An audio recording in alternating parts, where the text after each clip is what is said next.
Good morning guys, welcome back to my channel. तर आज आहे डे 2. तर आता आम्ही जाणार आहोत पहिला आमच्या मंदिरात आणि नंतर घरी जाऊन आम्ही जाणार आहोत बाहेर. तर मी तुम्हाला दाखवते. आता मी यांच्या किचनमध्ये आली आहे. तर आता इथे जस्ट आंघोळ झालेली आहे, मीच बाकी आंघोळ करायची. तर आमचा आता सकाळचा नाश्ता आहे घावणे. समारा इकडे नाश्ता करत आहे. कसं आहे समारा? इकडे माझी आता बॅग पॅक करते आहे मी रिटर्न दुसरीकडे जायला. सो हा आहे माझ्या रूमच्या बाहेरचा व्ह्यू. मी तुम्हाला पटकन आंघोळ करून भेटते. सो इकडे मी रेडी झालेली आहे. माझे कपडे पण हेच रिसेंटच कपडे घातलेत, कारण मंदिरात वगैरे जायचं तर मी काही पण कपडे घालून नाही जाऊ शकत. हा आहे माझा आउटफिट. आता आम्ही इकडून जाऊ मंदिरात आमच्या. सो इकडे माझी बॅग पॅक झालेली आहे आणि पूर्ण घर पण साफ करून ठेवलेलं आहे कारण खूप घाण झालेली. इकडे माझा भाऊ आहे. तर आता आम्ही इकडे चेकआउट करून निघतोय दुसरीकडे जायला. सो तुम्ही कधी पण रत्नागिरीला आलात तर तुम्ही इकडे नक्की व्हिजिट करा, खूप मस्त आहे. पुण्यातनं लोक येणार आहेत सगळी कॉम्पिटिशनसाठी. त्यांनी जवळपास 20 दिवस आधी. तर आता आम्ही आलोय कारमध्ये. आता इथून जाणार आहे मंदिरात. हे आहे आमच्या रत्नागिरीचं बाजारपेठ, पण हे मी अर्धच दाखवते काय मी इथे शॉपमध्ये जाते नारळ घ्यायला. यहाँ पे मेरा भाई मुझे ट्रीट दे रहा है. काय म्हणता? तर आदित्यच्या तरफने आम्हाला भेटलेला आहे मँगो लस्सी. सो इकडे मी आणि माझा भाऊ जातोय नवलाई देवीच्या मंदिरात. भाऊ योकर, आज माझ्या भावाने मला ट्रीट दिली. तर आता मी आली आहे माझ्या नवलाई देवीच्या मंदिरात. हे आमचं आहे नवलाई देवीचं मंदिर. तर मंदिर असं दिसतं बाहेरून.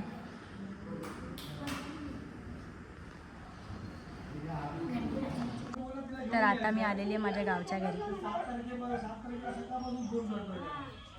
तर आता आम्ही जातोय आमच्या देवांच्या ठिकाणी खाली. मस्त आहे ना इकडून सगळं मागचा व्ह्यू. आणि इथे घर आहे. हे जा पुढे. हा बघा आमच्या घराच्या मागचा व्ह्यू.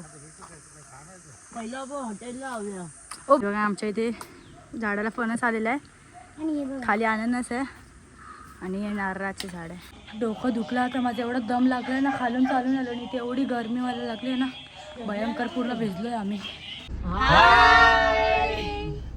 आता आम्ही आलो इकडे आमच्या रवनाथ देवाच्या मंदिरामध्ये. गावाला आल्यावर तर सगळ्या मंदिरात यावंच लागतं, आशीर्वाद घेऊनच जावं लागतं.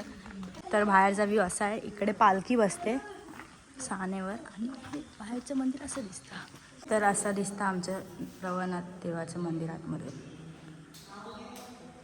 इथे सर्व देव आहेत आमचे आणि बाहेरून असं आहे मंदिर. आता आम्ही जातोय आमच्या वडपिंपळाच्या नारळ घेतलेले आहेत त्याच्यासाठी. इकडे आज चालू आहे पूजा सत्यनारायणाची. आम्हाला इकडे मुंबईला जाताना कधी पण थांबावंच लागतं, कारण हे पण आमचे देव आहेत आणि स्ट्रिक्टली इकडे सगळ्यांनी थांबायचंच असतं असं सांगितलेलं आहे आम्हाला. हे आहे आमच्या रत्नागिरीचं बाजारपेठ मेनवाला. आम्ही आलो आता एक रिसॉर्टमध्ये बघायला रूम. बघू आता इथे विचारतो प्राईज वगैरे आणि बघू, नाही तर घेऊ कमी असेल तर. पहिली बघितलेली प्रॉपर्टी आणि बाहेरचा व्यवसाय. आणि ह्यांनी नाही सांगितलं म्हणजे आमच्या पचकावर आम्हाला रूमच भेटत नाही. सो आम्हाला आता एक रूम भेटला होता, पण त्याच्यामध्ये AC नव्हता आणि प्रॉपर आरेवारे बीचच्या समोर होता. आम्हाला AC लागतो ना, सगळीकडे जाताना आम्हाला AC लागतो, नाही तर आम्ही जमत नाही आम्हाला विदाउट AC. फ्रॉन्स काय का फ्रॉन्स माझे बाबा एन्जॉय करतात ते व्ह्यू. सो आम्ही ऑर्डर केलेला आहे चायनीज आणि हा इकडे व्हेज जेवतो आहे, बाकी सगळे नॉन व्हेज. आणि समोर व्ह्यू आहे आरेवारेचा बीच. कसं आहे का चायनीज मस्त आहे. आमच्या रत्नागिरीचा फेमस बीच आरेवारे. बघू शकता किती मस्त लाटा वगैरे येतात त्यात. आरेवारे बीच. एक लिफ्टमध्ये फुल कोंबा कोंबी. आमच्या रूमच्या बाहेरचा व्ह्यू आणि हा खालचा व्ह्यू.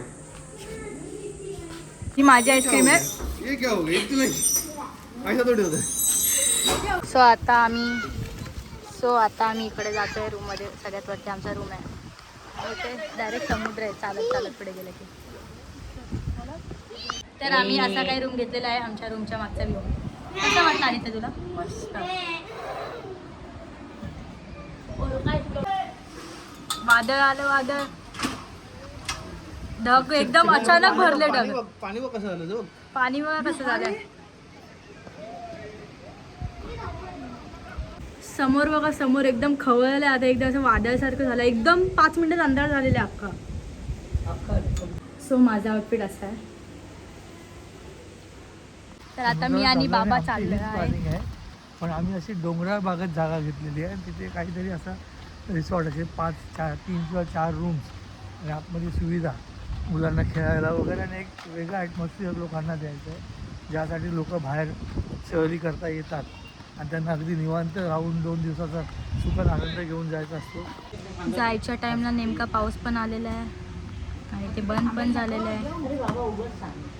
मला जायचं होतं झिपलाईन करायला, जो इकडे नवीन बनवलं आहे आरेवारी बीचला, आणि अचानक वादळ वगैरे आला, पाऊस चालू झाला आणि आता ते पण बंद केलं आहे. आणि इथे नेटवर्क पण नाही आहे की मी फोन चार्ज करू, की मोबाईल बघू, की लाईव्ह येऊ, काय करू आता मी. मस्त रेडी झाली, आउटफिट बघा. तर इकडे पाऊस पडत आहे, जोरदार आहे ते पण. तर आता आम्ही जातोय समुद्रात. सो काकांनी इकडे भरपूर सारे फिश काढलेले आहेत. सो हा आहे छोटा खेकडा. डोक्याला कोण नाही पकडणार ना बाबा. हा. सो इकडे माझे पप्पा बॅटिंग करतात आणि सगळे क्रिकेट खेळतात. सो मी आता आली आहे बीचवर मस्त.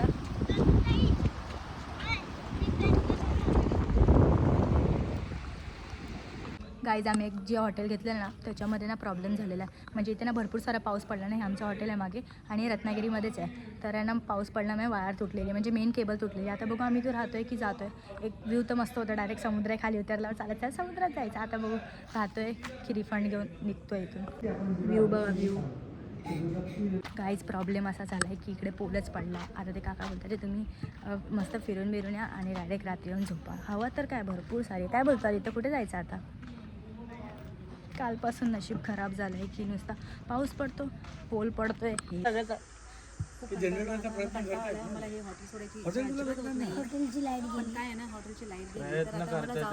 आम्हाला या हॉटेलमधून जायचं नव्हतं, पण पावसाने, वादळाने, हवेने सगळा प्रॉब्लेम करून टाकला. सगळे रिटर्न गेलेत घरी सोडून. इथे कुठे हवा नाही, पाणी पण नाही आणि लाईट पण नाही. एवढा चांगला व्ह्यू सोडून आता आम्ही बॅकपॅक करून चाललं, कारण पूर्ण लाईट गेलेली आहे सगळीकडची. काका आम्हाला हेल्प करतात खाली बॅग घेऊन जायला. सो सगळ्यांनी आता हॉटेलमधून चेकआउट केलेलं आहे. डोकं खराब झालं आहे माझं, तर रूम नाही भेटत आहे आणि तेवढं ब्युटिफुल व्ह्यूवाला रूम सोडावं लागतं फक्त आणि फक्त हवे आणि पाऊस लाईटमुळे. आता आम्ही आलो आहे गाडीमध्ये पेट्रोल भरायला, डिझेल भरायला, सॉरी. रस्त्यात फक्त आम्हीच एवढे जातो आहे, पूर्ण अंधार आहे आणि बाजूला समुद्र आहे. लाईट बंद केले की असं दिसतं. आम्ही जिकडे थांबलो तिकडेच रिटर्न आले. सगळ्यांच्या चेहऱ्यावरची खुशी. ते थाली पण घेताना 2 थाली घ्या. तर आम्ही आलो इथे घरगुती जेवण जेवायला. सगळेच इकडे आलो जेवायला. इकडे मी आणि आदित्याने घेतलेली आहे कोळंबी थाळी आणि इकडे व्हेज माणसाने व्हेज घेतलंय. मधला बॅगा सगळ्या आम्ही परत वरती घेऊन जातोय. हेच हॉटेल होतं जिथे लाईट बीट गेलेली आणि आता परत आलेली आहे. रात्री समुद्राला बघितलं. समुद्रात बघायचं नाही. आमच्या घरात सगळे जन्माला कार्टूनच आलेले. नेक्स्ट ब्लॉग में बाय.